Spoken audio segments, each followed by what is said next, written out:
आम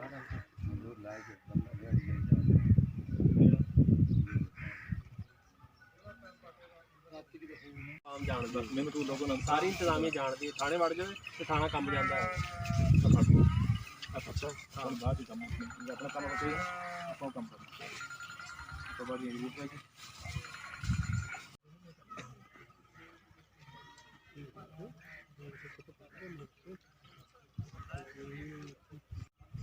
ये दो तीन मुंडे जिन्होंने पियो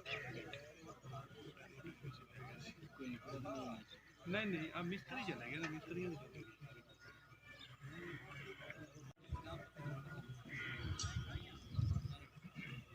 जिन्होंने घर के विचों पेटी की जगह कल देने कितने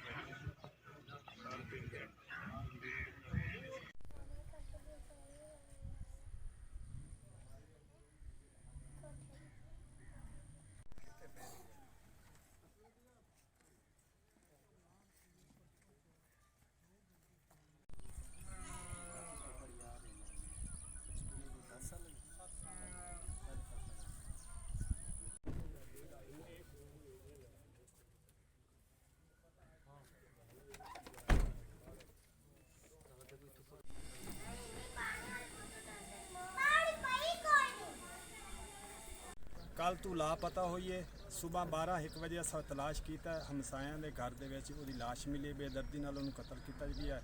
वज़ीर आला पंजाब इमरान खान से हमारी गुजारिश है कि हमारे कातलों को हमारे सामने लाया जाए और इंसाफ दिलाया जाए। और वज़ीर आज़म पंजाब उस्मान बुज़दार साहब से हमारी गुजारिश है कि हमारे इंसाफ दिलाया जाए।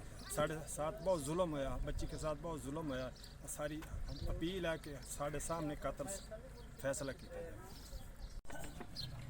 सर बच्ची नूं मार के सिट गए ने बांह बन के ते ओदे कतल दा मुतालबा वज़ीर आज़म ने फौरन मेरा मुतालबा मेरे कतल जो ने भी किया ना मेरा सामने आ जाए, मेरे जो कातिल हैं उन्होंने गिरफ्तार किया जाए, जो सज़ा है इंसाफ मेरे सामने होवे भी किसने किया है।